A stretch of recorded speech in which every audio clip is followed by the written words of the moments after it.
bénis Dieu qui me permet de participer physiquement à ce culte. Vous qui avez la possibilité de suivre le culte en live, vous n'imaginez pas ce que vous avez comme grâce. Nous autres qui vivons loin et qui n'avons que YouTube comme seule possibilité pour suivre le culte, nous sentons vraiment la différence chaque fois que Dieu nous donne la possibilité d'être là physiquement dans un culte. C'est un appel pour ceux qui vivent à Montréal et à Longueuil et dans les environs de toujours planifier d'être présent dans le culte le dimanche. L'onction que déverse le Saint-Esprit en ce lieu, elle est vraiment différente que quand on prie à la maison. Qui croit cela? Amen. Je remercie les pasteurs, les bergers, les anciens et toute l'Église pour la confiance parce que vous me permettez ce matin d'être là devant vous pour partager la parole de Dieu. J'étais ici en février de cette année, mais mon avant-dernier est en octobre-novembre 2019. À l'époque, on se réunissait encore à Sainte-Foy. Oui. Quand j'ai quitté le Canada après ce séjour-là, Dieu m'a mis à cœur de préparer le message que nous allons partager ce matin. Cela va faire donc 3 ans que je me promène avec ce message comme une femme enceinte, n'est-ce pas? J'ai enfin la possibilité de partager ce message ce matin et je suis sûr qu'au moins une personne sera bénie. Oui. Et je prie ce matin pour que nous soyons vraiment sensibles au message que Dieu va nous permettre de partager ce matin afin que chacun de nous puisse y trouver sa part. Acclamons Jésus. Merci Jésus. Merci Jésus. Merci Jésus. Merci Jésus.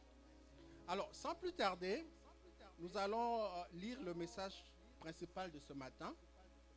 Il est dans Actes au chapitre 3, les versets 1 à 6. Je ne sais pas si les amis vont aider pour projeter le texte. Je veux lire. Pierre et Jean montaient ensemble au temple à l'heure de la prière. C'était la 9e heure. Il y avait un homme boiteux de naissance qu'on portait et qu'on plaçait tous les jours à la porte du temple appelé la Belle pour qu'il demandât l'aumône à ceux qui entraient dans le temple. Cet homme, voyant Pierre et Jean qui allaient y entrer, leur demanda de l'aumône. Pierre, de même que Jean, fixa les yeux sur lui et dit « Regarde-nous ». Il le regarda attentivement, s'attendant à recevoir d'eux quelque chose. Alors Pierre lui dit « Je n'ai ni argent, ni or, mais ce que j'ai, je te le donne. Au nom de Jésus de Nazareth, lève-toi et marche. » Et le prenant par la main droite, il le fit lever. Au même moment, ses pieds et ses chevilles devinrent fermes. D'un saut, il fut debout. Il se mit à marcher. Il entra dans le temple. Il entra avec eux dans le temple, marchant, sautant et louant Dieu. Acclamons Dieu pour sa parole. Alors, il y a quelques passages que moi j'ai soulignés. J'ai souligné qu'on portait et qu'on plaçait pour qu'il demandât de l'aumône. Mais j'ai aussi souligné marchant, sautant et louant Dieu. C'est pour cela, la méditation de ce matin, j'ai donné ça comme titre, le Dieu qui change les verbes de notre vie. Le Dieu qui change les verbes de notre vie. L'histoire racontée dans ce passage est celle d'un infirme de naissance. Et cet infirme est guéri par Pierre et Jean sous l'influence de la puissance du nom de Jésus. La suite de l'histoire parle de la réaction des différentes personnes par rapport à cette guérison. Alors, si vous avez le temps, je vous conseille de lire tous les chapitres, car il permet d'avoir une idée de ce que Pierre et Jean ont fait comme application de ce miracle. Pour eux, ce miracle servait à montrer aux Juifs qu'ils avaient eu tort de ne pas croire que Jésus-Christ était le Messie promis par les Écritures. Ce miracle était la preuve que Jésus, qui était mort, était effectivement ressuscité et qu'il agissait. Ceux qui avaient encore de doutes devaient se repentir et venir à lui. Il y avait une récompense pour ceux qui allaient accepter Jésus-Christ comme le Messie, mais il y aura aussi un châtiment pour ceux qui ne croiront pas en Jésus-Christ. Amen. Amen. Dans la méditation de ce matin, nous allons voir ce que ce miracle signifie pour nous, aujourd'hui et maintenant. Amen. Ce texte nous apprend que Dieu prévoit un moment de visitation pour chacun de nous, individuellement. Peu importe le temps qui passe dans notre vie, Dieu a prévu un jour pour nous visiter, pour visiter chacun de nous.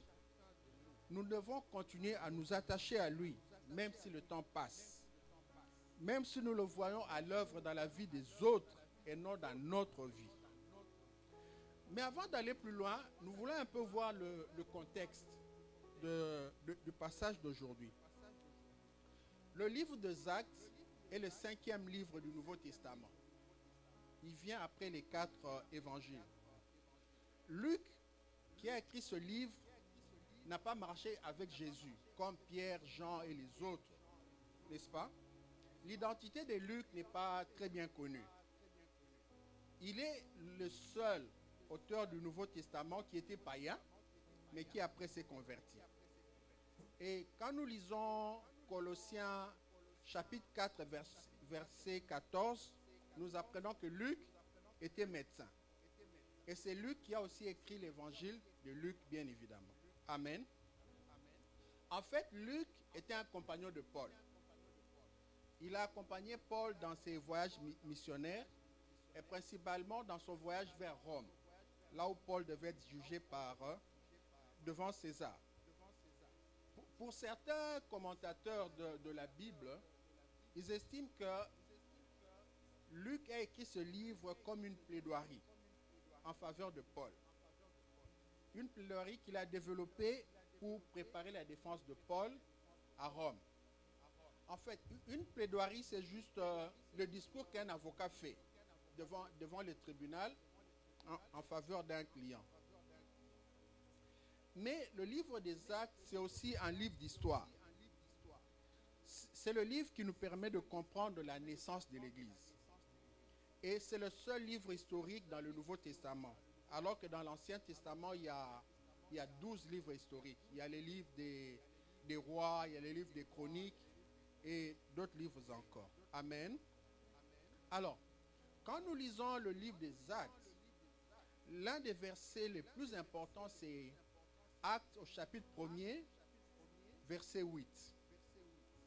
Ce passage nous dit ceci: « Mais vous recevrez une puissance, le Saint-Esprit survenant sur vous, et vous serez mes témoins à Jérusalem, dans toute la Judée, dans la Samarie et jusqu'aux extrémités de la terre. » Maintenant, la façon dont Luc a écrit son livre des Actes des Apôtres, c'est comme s'il était en train de démontrer comment cette déclaration de Jésus était en train d'être mise à l'œuvre.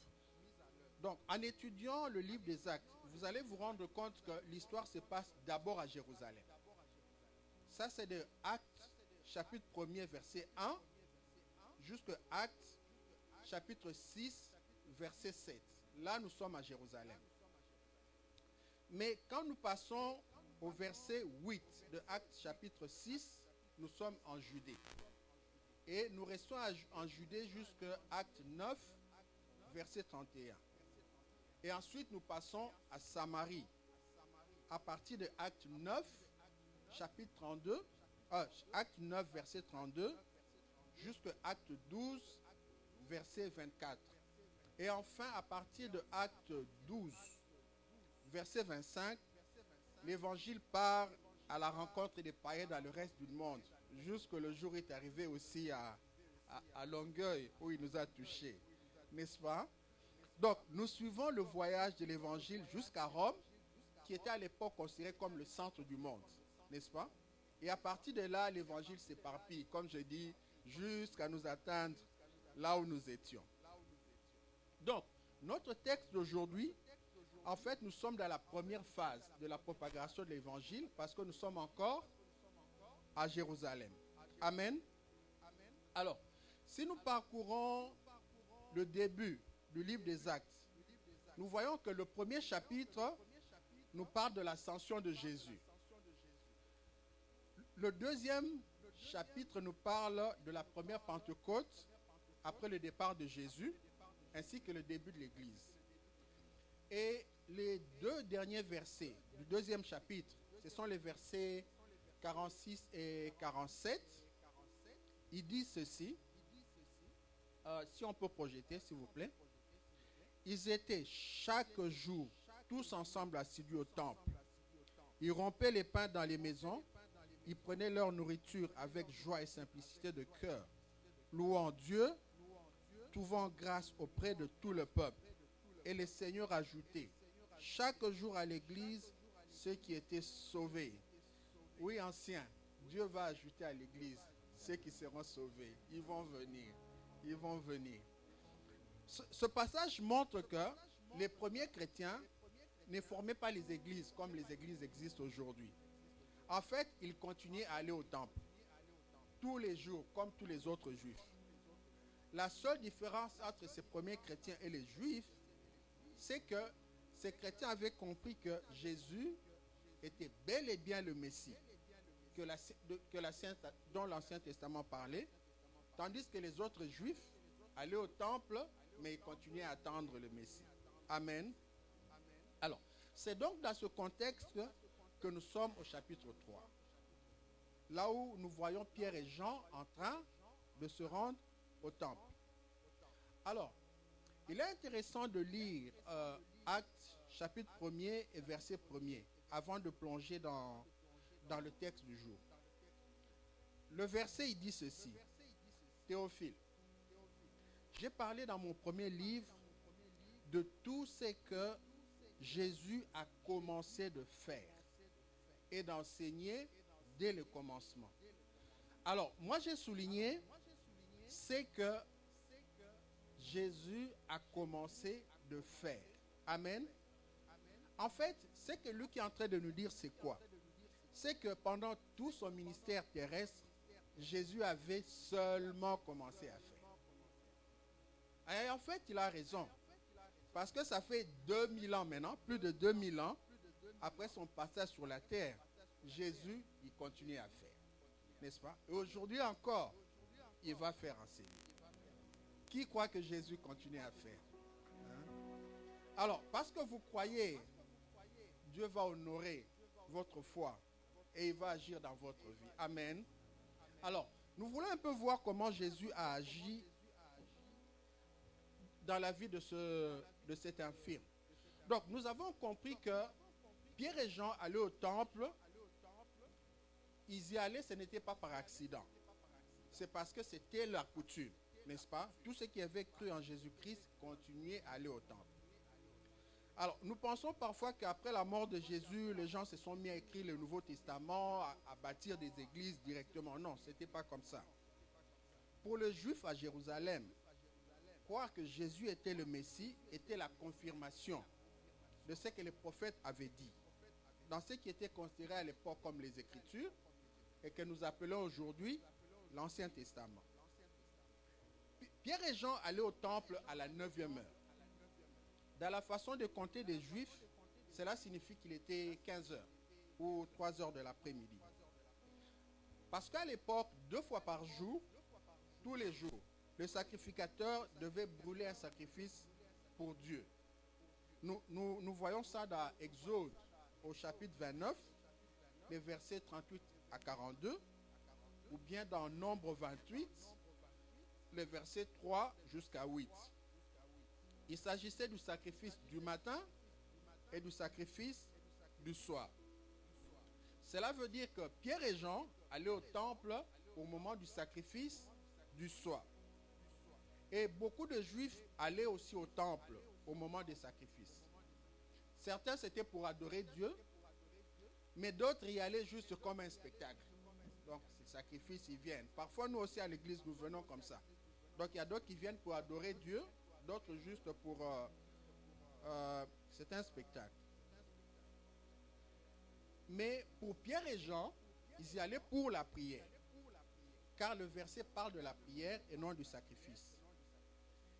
Et de plus, ils y allaient à la 9e heure, car telle était l'heure du rendez-vous avec Dieu. Alors, je voudrais que cela soit un exemple pour nous. Parce que pour Sekoé, l'heure du rendez-vous, c'est 10 heures, heure de Montréal. N'est-ce pas? Oui. Alors, de par mon expérience, je sais qu'il y a toujours une bénédiction qui est attachée au fait de respecter les rendez-vous avec Dieu.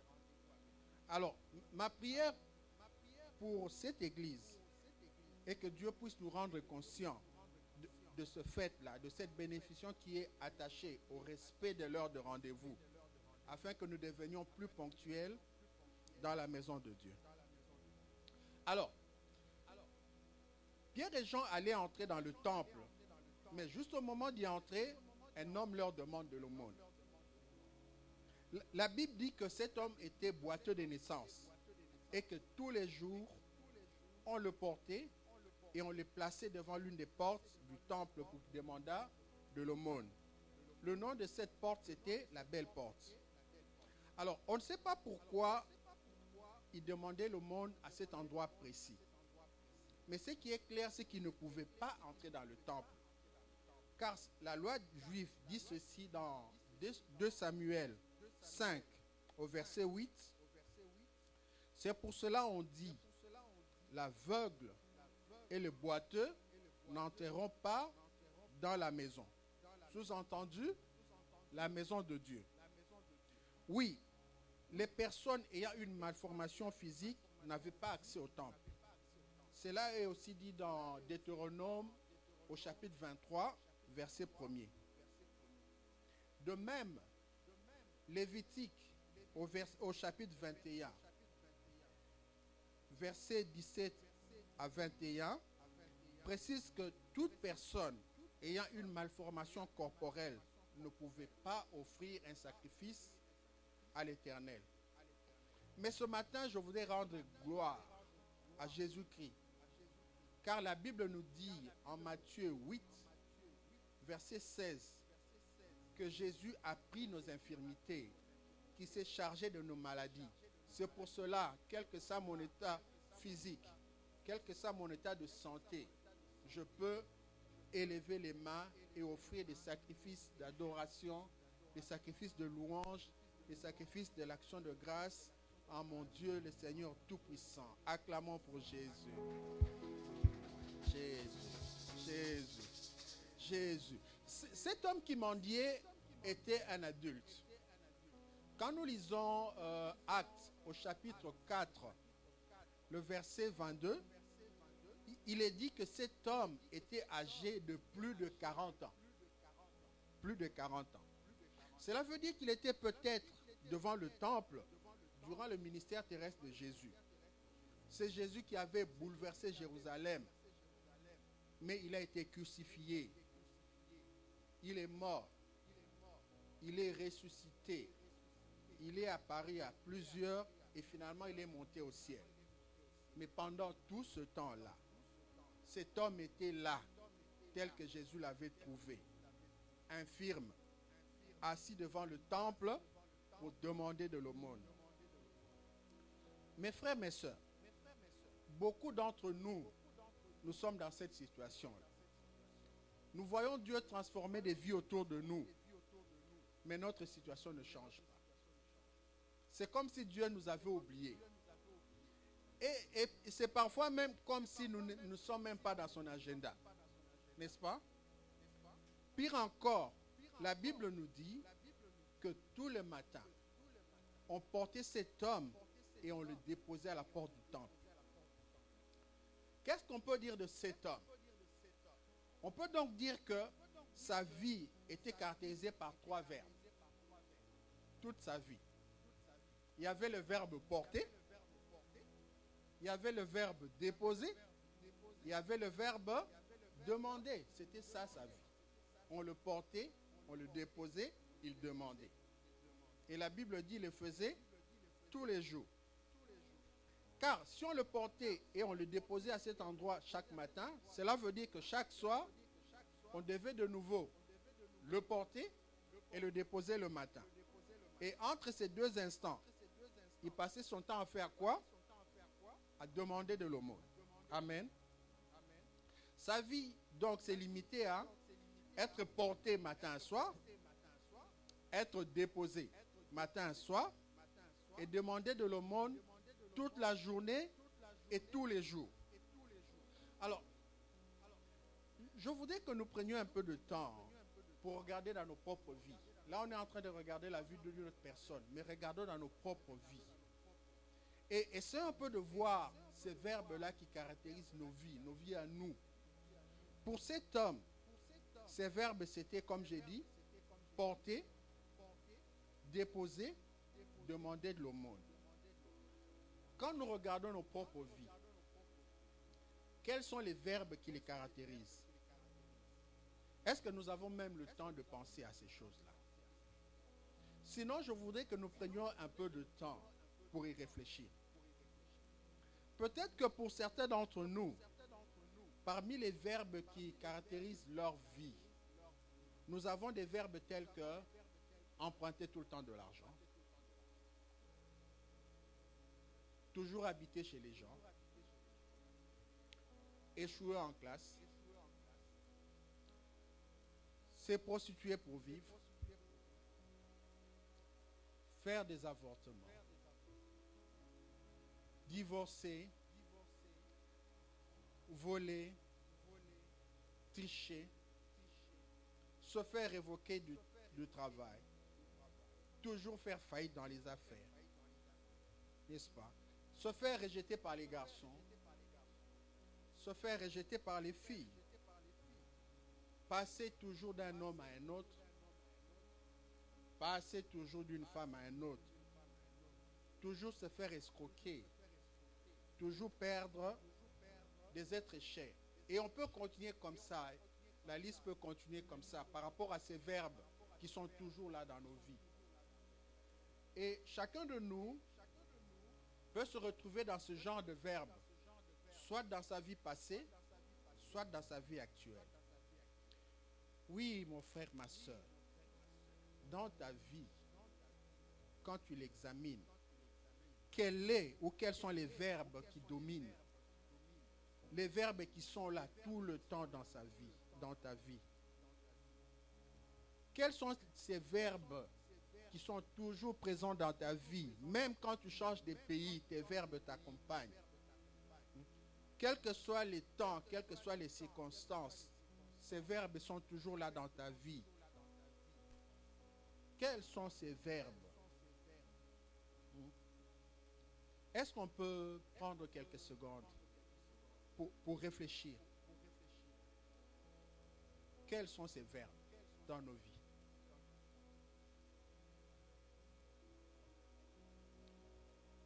Mon frère, ma soeur, quels sont les verbes là dans ta vie qui semblent être les résultats d'une infirmité? Et cette infirmité peut être physique, émotionnelle, psychologique ou spirituelle. Quels sont donc ces verbes-là qui t'empêchent de progresser dans la vie, mon frère, ma soeur? Mais ce matin, j'ai une bonne nouvelle. La bonne nouvelle est que Jésus-Christ est celui qui change les verbes de nos vies. Il change les verbes négatifs de nos vies et il les remplace par les verbes positifs. Et il est là. Il est là, il est disponible pour le faire aujourd'hui dans ta vie, dans la vie de chacun de nous. Oui, oui, il est là. Suite à la demande de l'infirme, Pierre et Jean lui demandent de les regarder. Et l'homme les regarde attentivement, espérant recevoir quelque chose d'eux. Avant d'aller plus loin, laissez-moi faire une parenthèse pour parler de la mendicité.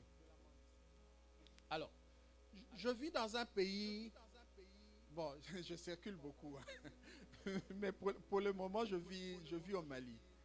Alors, il y a vraiment beaucoup de mendiants dans la rue, beaucoup vraiment. Bon, il est vrai que dans nos villes, il y a beaucoup de faux mendiants, mais il y a aussi beaucoup de vrais mendiants. Alors, et, et il n'est pas possible de donner à tous les vrais mendiants. Alors, il y a une question que je m'étais posée, mais moi je trouvais la réponse. La question était la suivante. Quand nous décidons de donner à un mendiant, combien est-ce que nous donnons?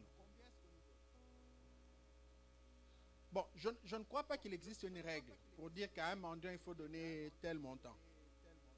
Mais cependant, moi, j'ai développé un principe personnel que j'applique. Le principe est le suivant. Quand je donne à un mendiant, je considère que pour ce jour-là, je suis peut-être la seule personne qui va lui donner de l'argent. Alors, je lui donne de quoi pouvoir manger ce jour-là et garder un peu pour le jour suivant. Parce que je trouve que ça ne sert à rien de donner à un mendiant, comment on dit ici, des sous. Hein? Oui. Alors, si vous donnez à un mendiant des sous et que dans la journée, personne d'autre ne lui donne de l'argent, il va faire quoi avec ces sous? N'est-ce pas? Alors, c'était juste une parenthèse que je ferme. Alléluia. Revenons à notre texte. Alors, en lisant le texte, je suis frappé par l'expression quelque chose. Parce qu'il est dit, le mendiant a fixé Pierre et Jean en s'attendant à recevoir de quelque chose. Alors, le dictionnaire Larousse définit quelque chose comme indiquant un événement, une situation, une relation, etc., dont on n'ose pas dire la nature ou dont on ne connaît pas la nature. Vous savez, dans la vie, quand on arrive au point où d'espérer quelque chose entre guillemets et non la chose dont on a vraiment besoin, cela veut dire au moins deux choses.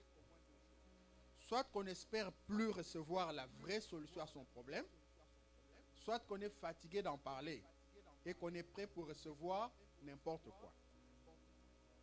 Quand on vit dans une situation sans issue, comme cet infirme, on ne s'entend plus à rien. Ou encore, on ne sait plus très bien ce dont on a vraiment besoin. Alors on est prêt à recevoir n'importe quoi. N'importe quoi. Le mendiant ne vous dira jamais que j'ai besoin d'une maison, j'ai besoin d'un travail. Il vous demandera seulement, comment on dit ici, l'échange. Hein, c'est ce qu'il demande, l'échange. Donc, donnez lui-même les sous, ça va. Mais ce n'est pas ça ce dont il a besoin.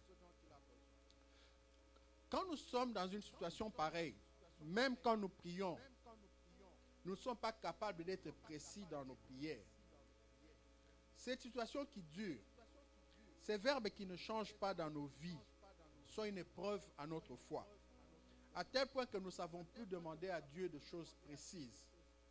Nous passons notre vie à attendre quelque chose ou n'importe quoi. Et je vous dis, mes frères, mes sœurs, si nous espérons recevoir quelque chose, nous allons recevoir n'importe quoi. Peu importe les temps qui passent, nous devons exercer notre foi en demandant à Dieu des choses précises. Non seulement demander, mais espérer les recevoir. Que nous apprend la Bible dans Hébreux 11, verset 1er. La Bible dit ceci. Or, la foi est une ferme espérance des choses qu'on espère et une démonstration de celles qu'on ne voit pas. Mon frère, ma soeur, ne perdons jamais la foi. Qu'importe ces verbes qui nous gardent dans toute forme d'infirmité et malgré le temps qui passe.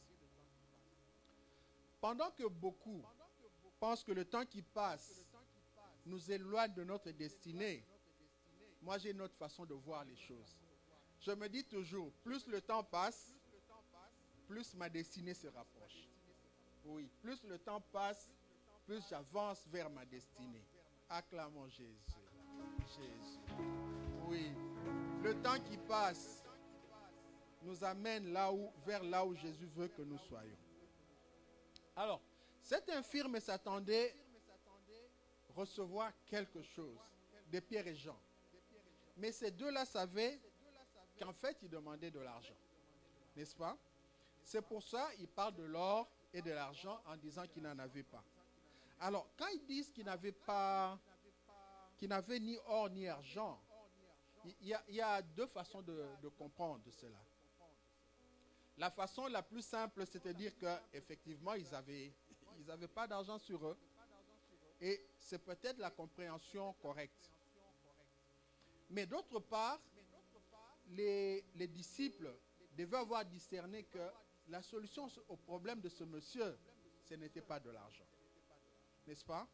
Parce que quand un problème dure trop dans la vie d'une personne, il arrive souvent que la personne cherche des solutions par d'autres voies, même en sachant que cela ne règle pas le problème de fond.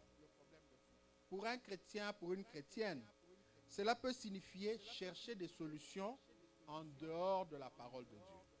N'est-ce pas? Pour ce monsieur,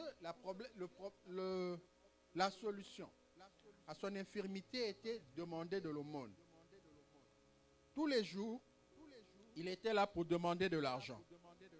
Certainement, cet argent lui donnait certaines solutions, mais il restait toujours infirme.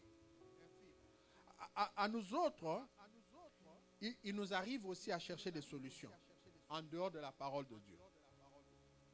Mais cette façon de faire ne donne que des solutions éphémères, sans régler le problème de fond. Nous pouvons retourner au verbe qui domine dans nos vies et nous demander quelles sont les solutions que nous avons choisies par rapport aux problèmes que nous avons. Par exemple, quand tu échoues toujours en classe, la solution peut être la tricherie, n'est-ce pas?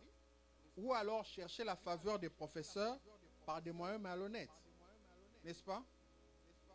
Quand tu as divorcé plusieurs fois dans la vie et que tu es de nouveau en couple, quelle est la solution que tu utilises pour garder cet homme ou cette femme? N'est-ce pas? Quand tu désires un enfant et que le mariage ne vient pas, quelle est ta solution? Et quand tu es marié et que l'enfant ne vient pas, et que ni les médecins, ni les hommes de Dieu ne trouvent de solution, chez qui vas-tu pour chercher la solution? N'est-ce pas? Quand tu fais faillite dans les affaires et que tu vois tes amis prospérer, et que ces amis qui prospèrent t'indiquent une solution qui n'est pas dans la parole de Dieu, quelle solution choisis-tu? N'est-ce pas? Chaque fois que tu trouves un travail, tu finis par être révoqué. Et tes amis te montrent des manières de faire pour garder le travail, mais manières contraires à la volonté de Dieu. Quelle solution choisis-tu, mon frère, ma soeur? Voici ce qu'il faut retenir. Dans la vie, plus tu cherches des solutions palliatives, plus la vraie solution va tarder dans ta vie. Prenons le cas d'un enfant, n'est-ce pas? Un enfant qui est malade, qui a une infection pulmonaire, qui fait de la fièvre. Au lieu que la maman l'amène à l'hôpital, la maman passe son temps à lui donner le Tylenol. Est-ce que cet enfant va guérir rapidement? Non, il ne va pas guérir rapidement. Il risque même de mourir entre les mains de l'enfant. N'est-ce pas? Parce que les solutions palliatives peuvent nous garder prisonniers. La Bible ne le dit pas. Mais il y avait des gens, chaque matin, portaient et déposaient cet infirme, et chaque soir, le portaient et le déposaient à la maison. Certainement que c'était pour eux un business. Parce que l'argent que ce monsieur-là gardait, certainement qu'il devait aussi leur donner. Donc pour eux, c'était bon qu'ils continuaient à être mendiants. Comme ça, chaque fois qu'on le portait, il leur donnait quelque chose. Mais heureusement pour le mendiant, Pierre et Jean savaient que Jésus n'était pas une solution. Non, mon frère, ma soeur, Jésus n'est pas une solution. Jésus est la solution. Oui, Jésus est la solution. Oui, Jésus est la solution à tous nos problèmes. Tous nos problèmes. Tu pourras m'inciter n'importe quel problème. Je te dirai que Jésus est la solution. Qui dit Amen avec moi, Jésus? Qui dit Amen? Qui peut acclamer Jésus avec moi? Jésus. Qui peut pousser des cris de joie pour Jésus? Alléluia. Oui, Jésus est la solution. Jésus est la solution. Et Pierre et Jean savaient cela. C'est pour cela, au lieu de donner de l'argent à l'infirme, ils ont invoqué sur lui le puissant, le tout-puissant nom de Jésus-Christ. Et l'infirme a été libéré. Gloire à Jésus. Et aujourd'hui, nous voulons invoquer ce nom, ce puissant nom de Jésus, sur tous ceux qui veulent se débarrasser de ces problèmes-là qui les maintiennent dans l'infirmité. Nous allons invoquer Jésus et compter sur sa puissance pour nous libérer ce matin. Alors, Pierre et Jean avaient discerné la source du problème.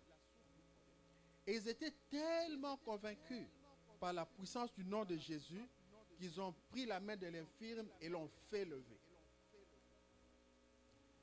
Ceux qui portaient et déposaient cet homme tous les jours ne lui permettaient pas de faire face à son problème. Or, j'aime cette personne qui a dit, si tu n'affrontes pas ton problème, tu ne peux pas le vaincre. Amen. Oui. Le fait d'être porté et déposé tous les jours et de passer ses jours à demander de l'aumône ne permettait pas à ce monsieur d'affronter son problème. Pierre et Jean l'ont fait lever pour mettre sa foi à l'épreuve et permettre à la puissance du nom de Jésus-Christ de vaincre ce problème.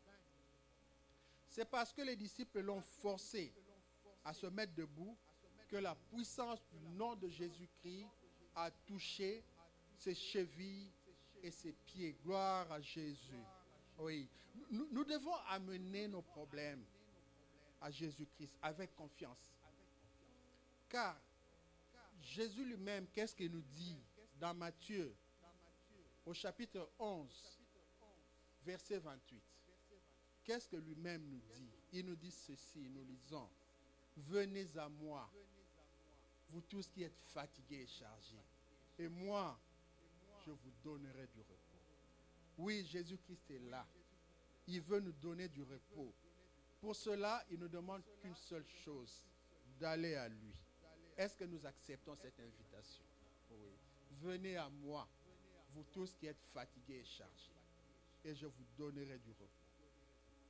Oui, il a donné du repos à cet infirme, parce que pour la première fois de sa vie, il peut enfin marcher.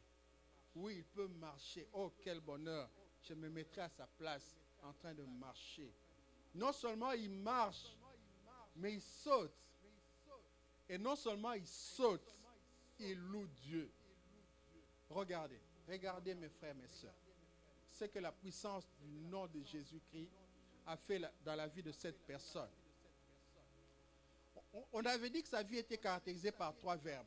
Qui se rappelle encore? C'était le verbe porter, déplacer ou déposer et demander de l'aumône.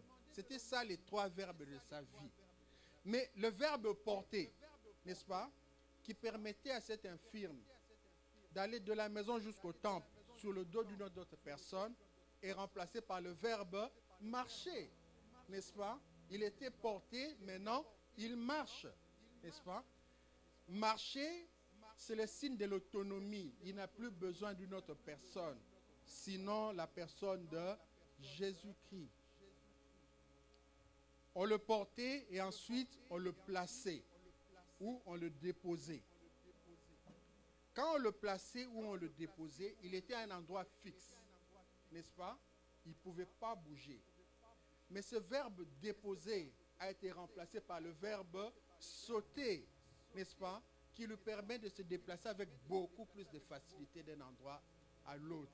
Parce que quand il était déposé, placé, il était là. Mais quand il sautait, il s'élevait, n'est-ce pas? La chorale a sauté, a chanté, allons plus haut avec Jésus. Et ce monsieur, il utilisait sa bouche pour faire quoi? Il utilisait sa bouche pour demander le monde. C'est pour ça qu'il utilisait sa bouche. Mais grâce à la puissance du nom de Jésus, maintenant il utilise sa bouche pour faire quoi? Pour louer Dieu. Amen. Et nous savons que la louange brise les chaînes. La louange nous connecte à la puissance du nom de Jésus. Oui, la puissance du nom de Jésus est ce qu'il nous faut pour transformer nos vies. Nous n'avons pas besoin d'autre chose à part la puissance du nom de Jésus. Parce que Jésus nous transforme, il transforme nos vies en y apportant les vraies solutions. Les solutions définitives et qui lui donnent gloire. La puissance du nom de Jésus a transformé la vie de cet infirme. Et Jésus, mon frère, ma soeur, est capable de le faire dans la vie de chacun de nous. Aujourd'hui, maintenant. Il a transformé la vie de l'infirme, il peut transformer la vie de chacun de nous. Acclamons Jésus, Jésus. Oh Jésus, Jésus, gloire à son nom. Si nous choisissons de compter sur Dieu, il est capable de transformer les verbes négatifs en verbes positifs et de faire monter la louange de notre bouche. Oui. Mais, il y a un mais. La puissance du nom de Jésus ne peut pas transformer nos vies tant que nous n'avons pas une alliance en ce nom. Non. C'est quand tu es en Christ que Dieu te donne la faveur de changer les verbes de ta vie. Ma question pour toi, mon frère et ma soeur, est-ce que tu es en Christ? As-tu fait de Jésus-Christ ton Seigneur et ton Sauveur? Si Jésus-Christ n'est pas encore ton Seigneur et ton Sauveur, qu'est-ce que tu attends? La Bible nous dit ceci. Hébreux 4, verset 7. Hébreux 4, verset 7. Dieu fixe de nouveau un jour. Et ce jour-là s'appelle aujourd'hui. En disant dans David, si longtemps après, comme il est dit plus haut, aujourd'hui, si vous entendez sa voix, n'endurcissez pas vos cœurs. Oui, vous qui êtes fatigués de vivre les mêmes choses dans vos vies, je vous invite à donner vos vies à Jésus. La Bible dit ceci dans Corinthiens, au chapitre 2, dans 2 Corinthiens, au chapitre 5, verset 17. 2 Corinthiens 5, 17. Si quelqu'un est en Christ, il est une nouvelle créature. Les choses anciennes sont passées. Voici, toutes choses sont devenues nouvelles. Dans les anciennes choses, il y a tous ces verbes-là, n'est-ce pas, qui nous retenaient dans toutes sortes d'infirmités. Vous qui n'avez jamais donné vos vies à Christ, c'est maintenant le temps favorable, n'est-ce pas? Demain ne vous appartient pas. Venez à Christ maintenant et laissez-le transformer vos vies afin qu'il vous donne sa vie en abondance. Alléluia. Mais je voudrais aussi m'adresser à ceux qui ont déjà donné leur vie à Jésus-Christ, mais qui ne voient aucun changement dans leur vie.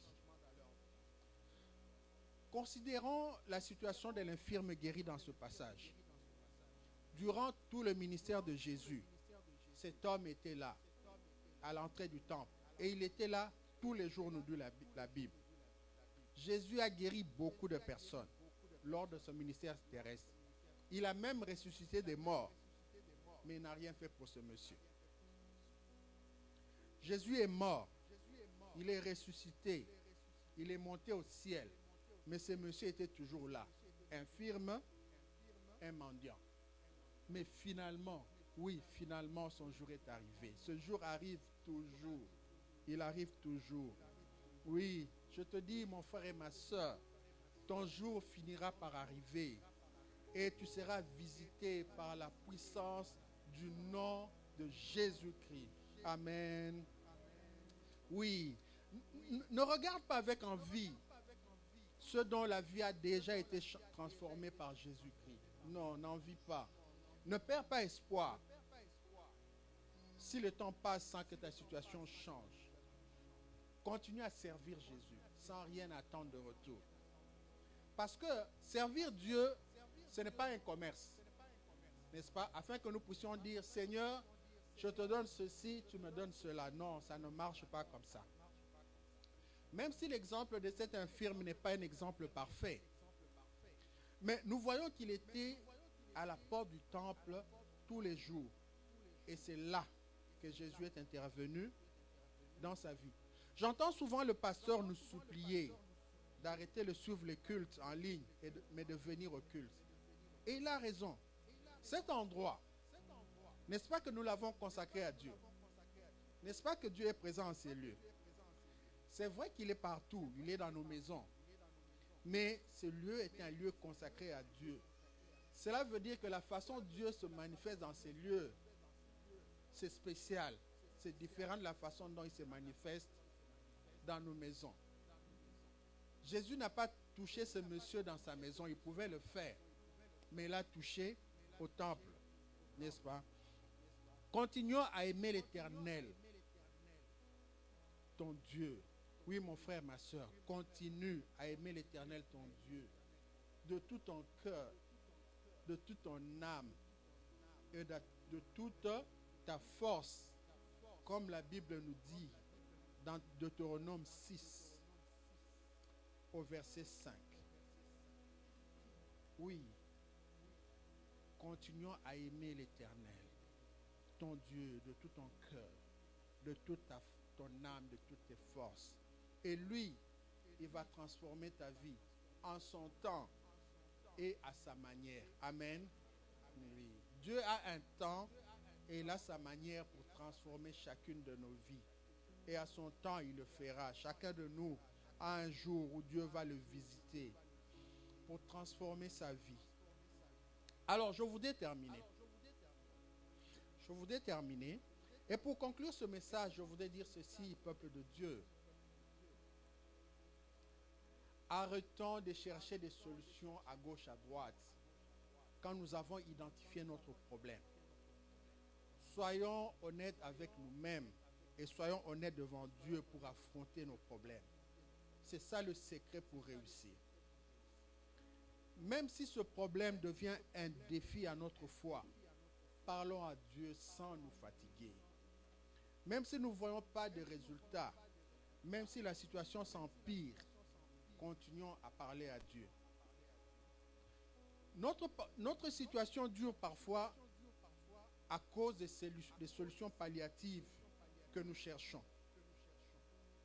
Mais aussi parce que ce n'est pas encore le moment que Dieu a prévu dans sa souveraineté pour nous visiter. Croyons en Jésus-Christ et allons à lui, car lui seul a le pouvoir de transformer nos vies, pas une autre personne. Il y a un verset dans la Bible que j'aime beaucoup. C'est l'un de mes versets favoris. C'est dans Actes, au chapitre 10, le verset 38. Acte 10, chapitre 38, ce verset dit ceci. Vous savez comment Dieu a oint de Saint-Esprit et de force Jésus de Nazareth, qui allait de lieu en lieu, faisant du bien et guérissant tous ceux qui étaient sous l'emprise du diable. Pourquoi? Car Dieu était avec eux. En ce jour, nous voulons invoquer ce Jésus-là, le Jésus de Nazareth, pour qu'il se manifeste ici en ces lieux et qu'il nous fasse aussi du bien et qu'il transforme nos vies. Nous voulons invoquer Jésus. Nous allons prier Jésus afin qu'il vienne, qu'il nous visite ce matin où nous commençons un nouveau mois.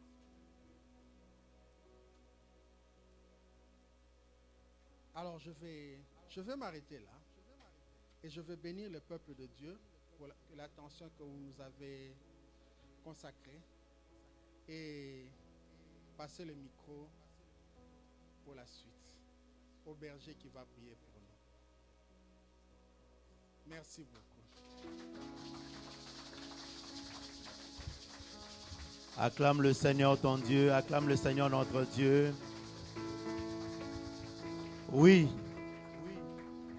ces paralytiques, ces boités étaient caractérisés par 3 verbes. Ce matin, quels sont les verbes qui caractérisent ta vie? J'ai beaucoup aimé ce que l'Ancien a dit. Cet homme avait plus de 40 ans. Donc Jésus est mort à l'âge de 33 ans. Mais pendant que Jésus faisait son ministère terrestre de 3 années, cet homme-là était là. Sûr et certain, toujours devant le temple, avec ces 3 verbes. Jésus est mort, ressuscité, il était toujours pareil. Il est monté au ciel, ça n'a pas changé. Mais le jour des rendez-vous est arrivé, où il a croisé les apôtres. C'est pourquoi la Bible nous dit, si vous entendez sa voix ce matin, n'endurcissez point vos cœurs. Ce matin, bien-aimé, si cette parole t'a touché, lève-toi là où tu es, nous voulons prier. Nous voulons invoquer le nom de Jésus. Mais avant d'évoquer le nom de Jésus, l'ancien l'a dit, le prédicateur l'a dit, il y a des préalables. Regarde-toi toi-même. Je sais ces principes et qui est vrai que si tu changes ton attitude, si tu changes ta position, Dieu peut changer ta situation. Et pendant que la chorale nous balance un chant, commence encore à revoir le verbe de ta vie. Commence à voir le verbe négatif de ta vie. Ça peut changer si tu crois. Ça peut changer si tu décides de changer. Ça peut changer. Et tu peux avoir connaître un nouveau départ ce matin.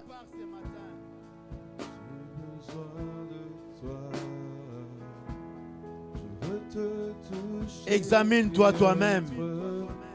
Touché par toi, Seigneur, me voici. Seigneur, me voici. Toi qui as prié, tu es tout le temps dans les églises. Tu as passé toute ta vie dans les églises. Mais il y a encore des verbes négatifs qui te suivent partout. Seigneur, me voici.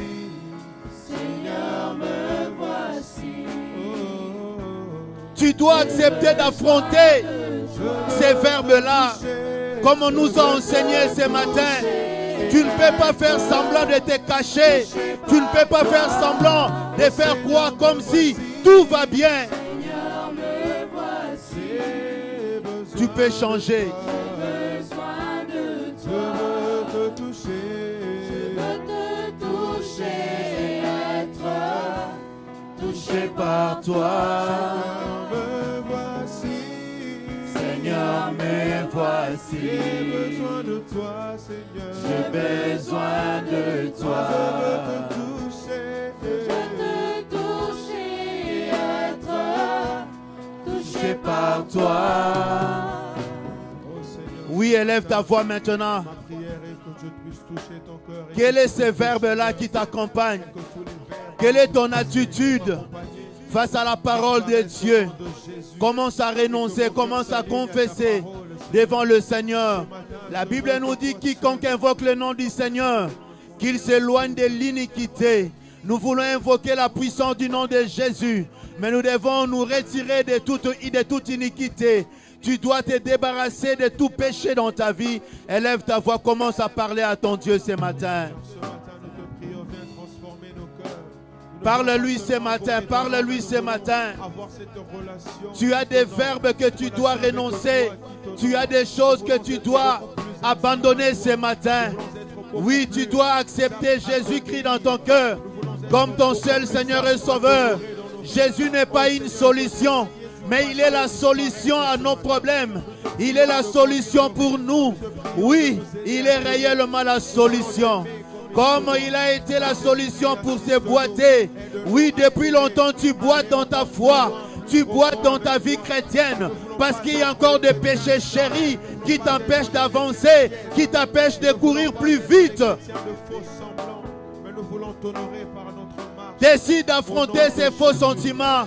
Décide d'affronter ces faux sentiments, ces péchés chéris, cette attitude qui te déshonore devant le Seigneur.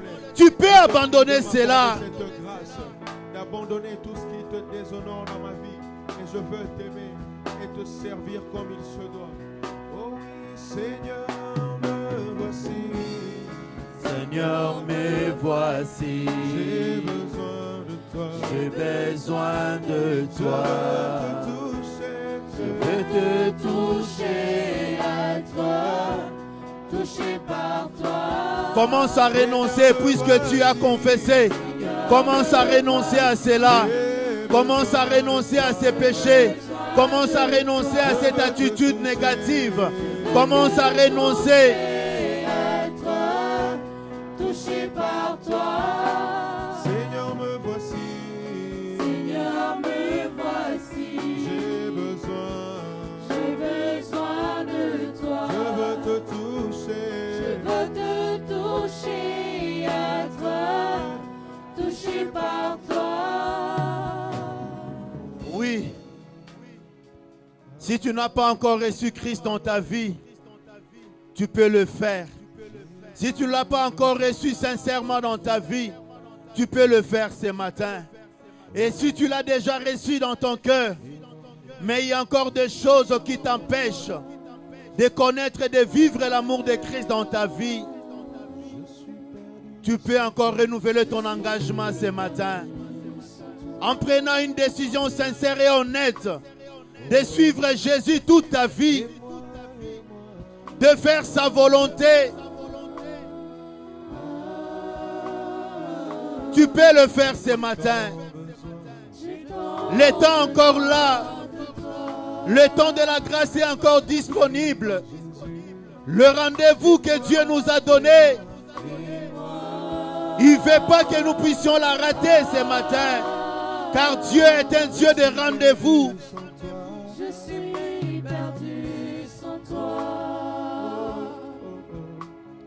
Tu peux prier avec moi. Tu peux faire cette prière avec moi ce matin. Seigneur Jésus, Seigneur Jésus, je confesse de ma bouche aujourd'hui je confesse de ma bouche aujourd'hui que tu es mon Seigneur et mon Sauveur. que tu es mon Seigneur et mon Sauveur. Tu as accepté l'humiliation, Tu as accepté l'humiliation, la honte pour moi. la honte pour moi. Tu as donné ta vie Tu as donné ta vie sur la croix pour moi, sur la croix pour moi, pour me sauver. pour me sauver. Satan, Satan, tu es un menteur. tu es un menteur. Je renonce à tes œuvres ce matin. Je renonce à tes œuvres ce matin. Je renonce aux œuvres de la chair ce matin. Je renonce aux œuvres de la chair ce matin. Libère ma vie. Libère ma vie. Je ne t'appartiens plus. Je ne t'appartiens plus. Seigneur Jésus, Seigneur Jésus, j'ouvre mon cœur ce matin j'ouvre mon cœur ce matin et je t'accepte et je t'accepte comme mon Seigneur et mon Sauveur. comme mon Seigneur et mon Sauveur. J'accepte de marcher sur tes pas. J'accepte de marcher sur tes pas. Fortifie-moi. Fortifie-moi. Aide-moi Aide-moi à être à ton image, à être à ton image, à être réellement la lumière du monde à être réellement la lumière du monde et le sel de la terre. et le sel de la terre. Donne-moi ton Esprit Saint ce matin, Donne-moi ton Esprit Saint ce matin, afin qu'il puisse m'aider à marcher afin qu'il puisse m'aider à marcher et à avoir l'autorité sur le péché. et avoir l'autorité sur le péché. Que ton règne vienne dans ma vie. Que ton règne vienne dans ma vie. Désormais, Désormais, je t'appartiens. je t'appartiens. Ma vie t'appartient. Ma vie t'appartient. Et tout ce qui est à moi t'appartient. Et tout ce qui est en moi t'appartient. Marche avec moi, Marche avec moi. comme tu as marché avec Israël dans le désert. Comme tu as marché avec Israël dans le désert. Dans le nom de Jésus. Dans le nom de Jésus. Oui, nous savons qu'il est écrit, quiconque invoquera le nom du Seigneur sera sauvé. Le verbe négatif peut être transformé en verbe positif. Ces mendiants Il était porté, mais il a eu son autonomie. Il pouvait sauter, il pouvait marcher. Ce matin, bien-aimé, tu peux invoquer la puissance du nom de Jésus. Dis, Seigneur, je t'invoque. J'invoque la puissance du nom de Jésus pour transformer tout ce qui est négatif dans ma vie en positif. Au nom de Jésus, je décide de changer. Je décide que ma vie doit changer ce matin. Élève ta voix maintenant, commence à prier. Commence à invoquer le nom de Jésus. Invoque le nom de Jésus ce matin. Ne regarde pas ton voisin de gauche et de droite, car chacun de nous a ses problèmes, a des verbes négatifs dans sa vie. Invoque la puissance du nom de Jésus. Jésus, Jésus, Jésus. Proclame ce matin que Jésus, tu es la solution à tous mes problèmes. Je t'invoque au nom de Jésus. Seigneur, libère ma vie, sauve, Seigneur.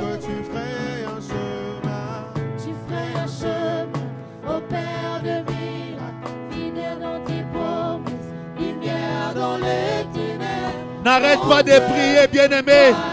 Ces problèmes-là peuvent être arrêtés par Jésus, par la puissance de Jésus, par la puissance du nom de Jésus. Voilà qui tu es.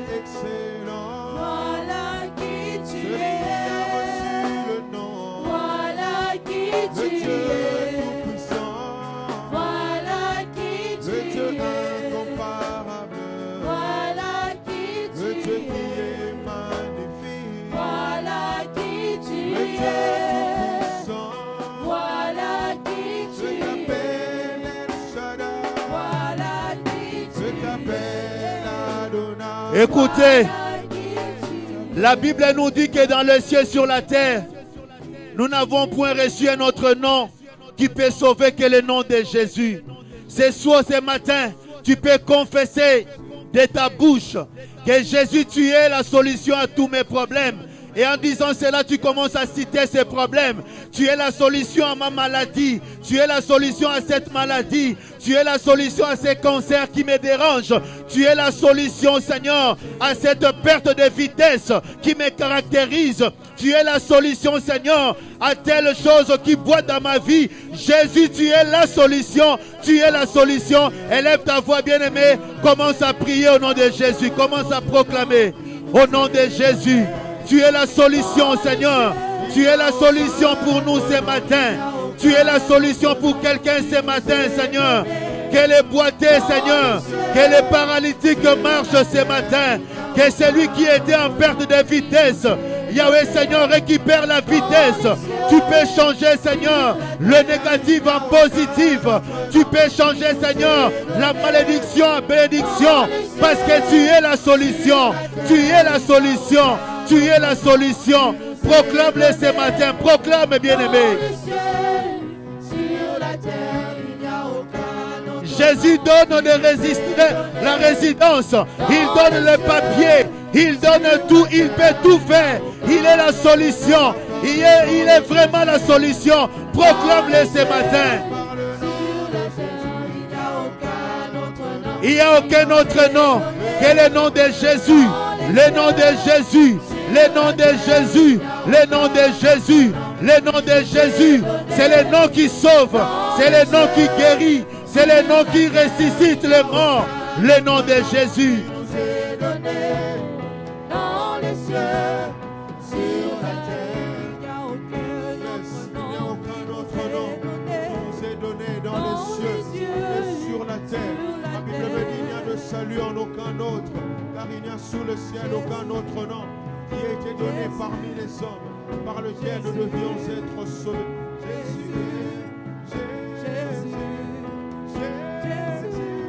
Il n'y a aucun autre nom.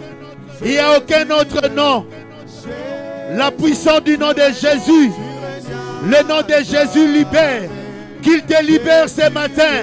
Si tu crois que le nom de Jésus peut te libérer, alors sois libéré ce matin par la puissance du nom de Jésus. Si tu crois que le nom de Jésus peut te relever, alors relève-toi ce matin et saute dans la graisse. Chante dans la graisse pour la puissance du nom de Jésus. Si tu crois que le nom de Jésus peut te restaurer, alors reçois ta restauration ce matin. Dans le nom de Jésus, Le nom de Jésus, il te sera fait selon ta foi. Il te sera fait selon ta foi. Il te sera fait selon ta foi. Si tu crois que le nom de Jésus peut te donner le mariage, alors reçois ton mariage dans le nom de Jésus. Si tu crois que dans le nom de Jésus, oui, tu peux changer ton identité, alors que ton identité change maintenant au nom de Jésus. Que celui qui te retenait te libère ce matin par la puissance du nom de Jésus. Que celui qui t'empêchait de marcher te libère maintenant par la puissance du nom de Jésus. Jésus, Jésus, Jésus. Alléluia. Alléluia. Oh Jésus. Si tu crois que le nom de Jésus est capable de rompre les chaînes, que les chaînes de ta vie soient rompues ce matin par la puissance du nom de Jésus.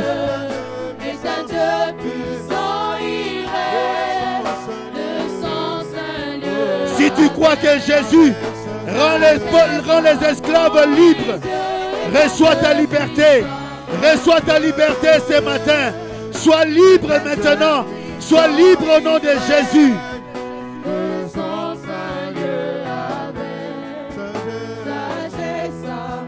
Le nom de Jésus a plani les montagnes. Le nom de Jésus a plani les montagnes. Que toutes les montagnes de ta vie, que toutes les montagnes qui se sont érigées contre toi soient aplanies ce matin. Dans le nom de Jésus. Dans le nom de Jésus. Que toutes les montagnes soient aplanies. Dans le nom de Jésus.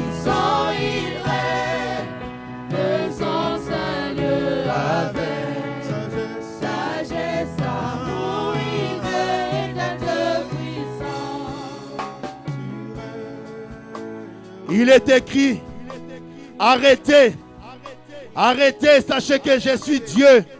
Je domine sur les nations et sur le royaume. Jésus domine, Jésus domine. Il donne l'ordre à cette maladie, à cette infirmité qui t'est bloquée, qui t'empêchait de sauter, d'arrêter ce matin. Aujourd'hui, ce n'est plus toi qui vis, mais c'est Christ qui vit en toi. En l'acceptant dans ta vie comme Seigneur et Sauveur, toutes les promesses de la Bible t'appartiennent maintenant. Alors élève ta voix ce matin, donne des ordres à cette situation qui te rendait paralytique, qui te rendait boité. Donne des ordres à cette verbe de te libérer ce matin, d'arrêter ce matin dans le nom de Jésus. Commence à prier maintenant. Commence à prier, donne des ordres. Que ces verbes te libèrent. Que ces verbes négatifs te libèrent. Tu es libre ce matin. Le Seigneur t'a appelé à l'autonomie. Le Seigneur t'a appelé à les louer. Oui, l'ennemi veut te bloquer ce matin. Refuse cela. Proclame la promesse de Dieu dans ta vie. Au nom de Jésus, au nom de Jésus. Commence à prier, commence à prier. Ma vie est affranchie. Ma vie est libérée au nom de Jésus. Car je te connais, toi, la vérité absolue. Oh, je déclare ce matin que je ne serai plus jamais la victime des attaques des ennemis. Écoutez. Pensée charnelle de ce monde. La parole de Dieu, elle est puissante. Lorsque des fois nous prions, nous utilisons aussi les promesses de Dieu. La Bible dit, arrêtez. Cet ordre a été donné à l'ennemi. Arrêtez. Sachez que je suis Dieu. Je domine sur les nations et sur le royaume. Ce matin, voici comment tu vas prier. Seigneur, ta parole, je crois en ta parole qui dit à l'ennemi d'arrêter. Maintenant, toi, diable, toi, maladie, toi, infirmité, toi, telle situation, cite le nom de cette situation. Dis, voici ce que dit la parole de Dieu. Je t'ordonne ce matin d'arrêter d'agir dans ma vie, d'arrêter ton influence négative dans ma vie Et cela au nom de Jésus-Christ. Élève ta voix. J'aimerais t'entendre prier en battant les mains. Bien-aimé, commence à prier en battant tes mains. Dans le nom de Jésus, prie ce matin, prie ce matin. Tu dois affronter cette situation. Tu dois affronter cette situation. Tu dois faire face. Tu ne dois pas te cacher. Tu ne dois pas faire l'autruche. Mettre ta tête sous le sable. Mais tu dois t'élever ce matin. Parler à ces problèmes. Comme David a parlé à Goliath. Parle à ces problèmes-là ce matin. Tu es chassé au nom puissant de Jésus-Christ. Seul le nom de Jésus est digne d'être élevé ce matin. Alors toi, Satan, et tes acolytes n'avaient point de place dans nos vies. Ce matin, je déclare et je décrète que toi, maladie, toi, mort prématurée, tu n'as point de place au milieu de nous. Tu n'as point de place en ce lieu, car c'est seul le nom de Jésus est digne d'être élevé en ce lieu. Seul Jésus est digne d'être honoré. Toi, maladie, tu ne peux pas régner. Toi, péché, toi, impureté, impudicité, tu n'as point de place au milieu de nous. Au nom puissant de Jésus.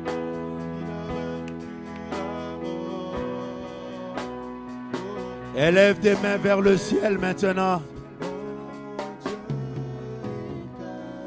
Moïse à la montagne a élevé les mains lorsqu'Israël combattait contre Amalek. Et ce matin, le modérateur nous a récité encore ces passages. L'apôtre Paul dit, j'aimerais que tous les hommes prient Dieu en élevant les mains vers le ciel. Élève tes mains vers le ciel pour recevoir de la part que Dieu a reçu à préparer d'avance en ce jour de ton rendez-vous.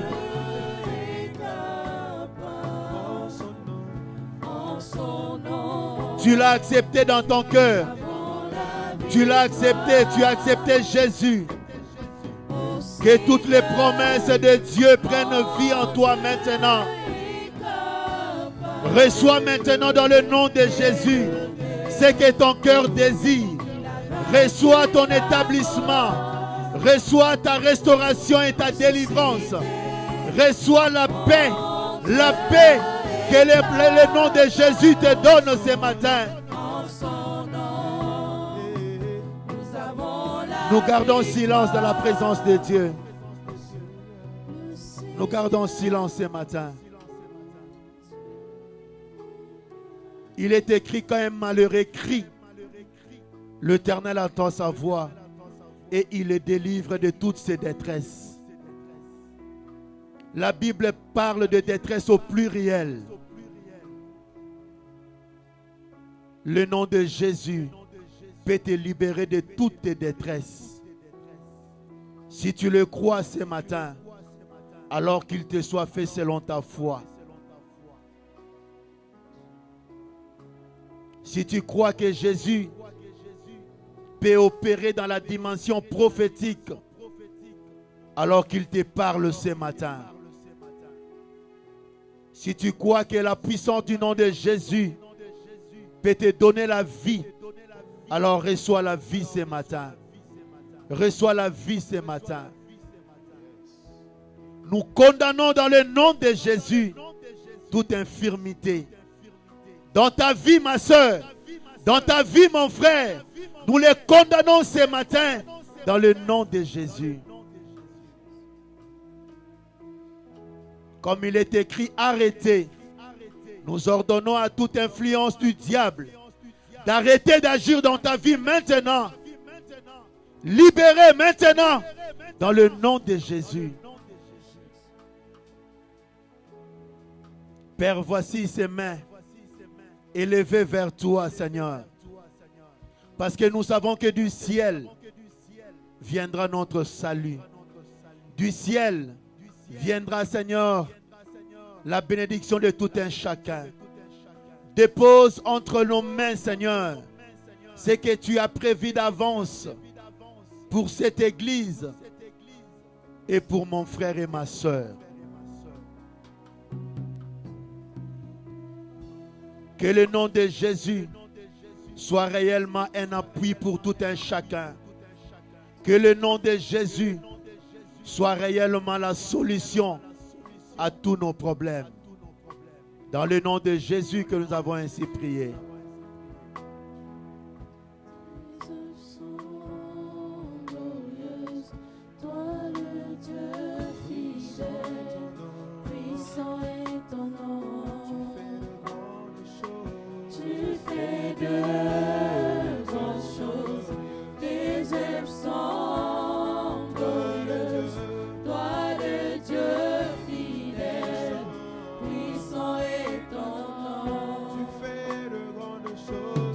Acclamons le Seigneur, notre Dieu. Acclame le Seigneur. Nous acclamons le Seigneur. Est-ce que tu peux pousser des cris de joie ce matin?